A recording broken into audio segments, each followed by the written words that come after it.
Okay, good afternoon. I know I'm a little late today. It's Get Real with Rick Dancer, and I'm walking down the street. This is Matt. Say hi, Matt. Hey, guys. So I'm walking down the street, and I see Matt walking his bike on the sidewalks, which is proper etiquette for a cyclist.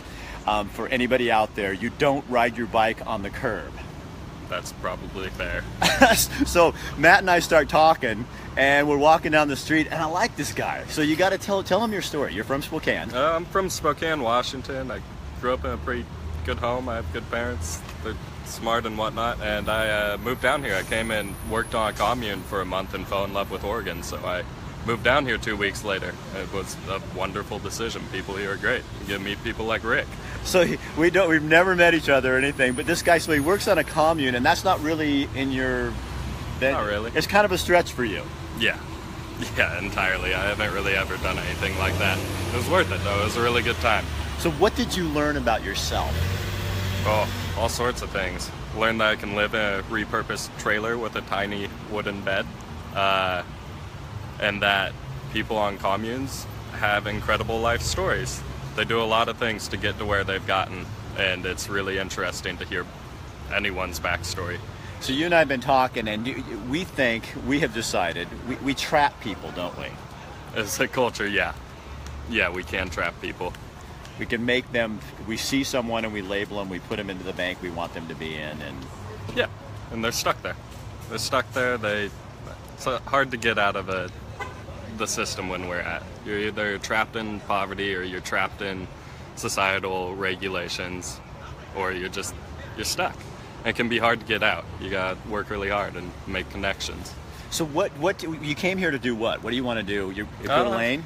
Yeah, I came here to go to school. I don't know exactly what for. I know that I wanted to take pottery classes, and that was one of the main goals. Come down here, take pottery classes, get back into school, try and get myself educated so that I can alleviate any ignorance I have. Because... So what ignorance do you have? Oh, what have you learned so about much. it? Really? Like what? Like what? Everyone's ignorant. Everyone's more ignorant than they are knowledgeable. But I want to know more so that I can be better. And people should try and be better. That way you're better to your community, and everyone helps everyone out. So you're a millennial. Yeah. So how old are you? I'm 24. So what is important to you? Is community more important than status? Yeah.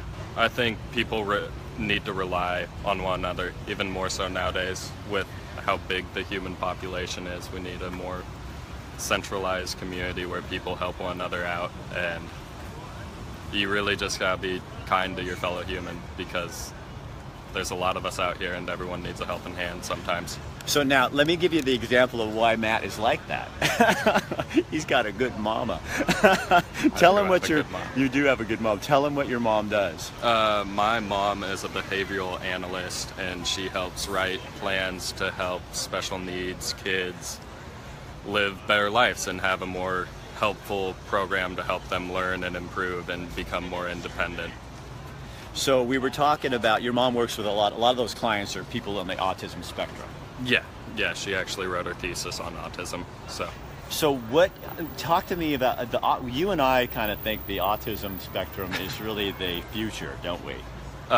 People on the spectrum have a more patterned mind, and we're getting into a more patterned world. They're going to be better at living in our world than people who are off the spectrum. So could you imagine that? Like, how cool would that be if all of a sudden the people with autism became normal, and everybody else, the neuronormals, became the neuro something else? We'd be offshoots. I don't know. It'd be a paradigm shift. I think we'd actually probably be better off, though, since from my experience, people on the spectrum are usually pretty nice, all in all. So. And considerate, and they care about people.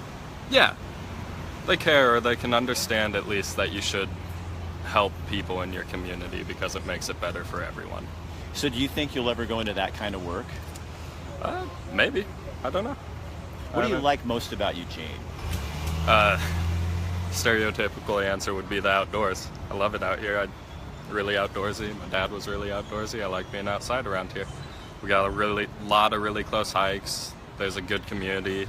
It's a college town, and I'm around that age, so I get to hang out with a lot of people who are young and exploring their minds, and it provides a lot of interesting perspectives to explore. What do you think if if you were to give some advice to somebody my age? I want your advice. So what would I do? Try and be more understanding. I think everyone should work on being more understanding of another person's plight. And it's a hard thing to do, but I mean, everyone has troubles with that, and I think everyone could use that advice. Try and be more understanding and kind. I've been trying to challenge people to go and meet 3 new people every day. that are random. That are random. And so this is one of mine. This is my Matt today. So, and like I said, you guys, I just took the camera, I took the phone, I put the gimbal on, and I said, I'm going to walk down the street, and this guy's walking next to me. And we had a conversation. All of a sudden I said, can you do this for me? Because I really like I like his spirit. And you can't learn about somebody's spirit if you don't ask questions. No. And you're open to answering the questions. I try to be. So I was telling Matt, you guys remember the guy I told you about the other day, the gentleman in the shower at the Willamette Lane, he's a homeless gentleman, and he had an ankle bracelet on his ankle. And I said hi to him. He turned and just said, hey, thanks, brother, just for saying hi. So today he walks in and he goes, so we're both have no clothes on, and he says, you're Rick Dancer. I've been telling people I'm in the shower with you. And I said, well, be careful what you're saying. And he laughed. But then we started talking, and I'm asking him, so what's the ankle bracelet about? And he just said, I can't get my life together. And then he's standing in the shower, and he's just crying. He has tears coming down his face. And so I told him, if you're going to be here tomorrow, I'll bring you a business card, and let's go have coffee. And he goes, you want to have coffee with me? And I said, yeah. So he and I are going to go have coffee. That's really cool. I think it's the way you do things, don't you, Matt? I think it's a really good way to meet people. Feels much more human. And if you step outside of your little box and your social circle, I always tell kids this when I go to schools and talk to kids. I say, do you eat lunch with the same people?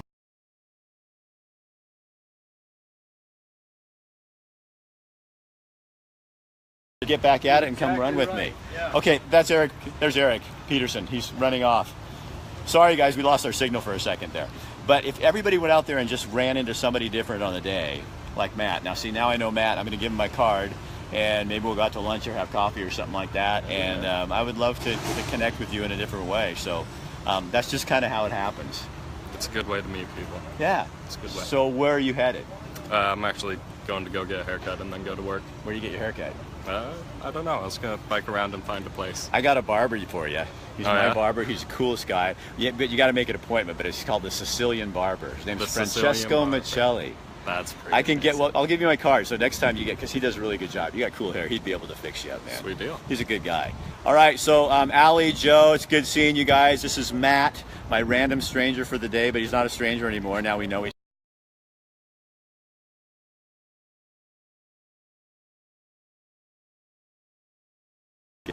Okay, you guys, we're having signal problems. So anyway, Matt's got to go get a haircut. I got to go back to work. I like being at the OCF, but in real life.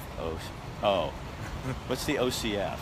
Oregon County Fair, Oregon Country Fair. It's one of those. Oh, it's like being at the Oregon Country Fair. Yeah. God, I live here, and he's just deciphering things for me. It's all good. Yeah, okay. All right, so Matt, thank you for doing that. Yeah, appreciate it, man. It was nice talking to you. And you guys take this, pass it on, show people how to be human. And I will see you on Wednesday. We're going to be at Court Sports with kettlebells. I'll explain what that's all about. Thursday, we're going to be at Scandy Fest. And Friday night, we're going to do a special show. And that's going to be from a live event at Provisions at the 5th Street Public Market. And on Saturday, we're going to actually be out at the Dragon Boat Races at Lowell.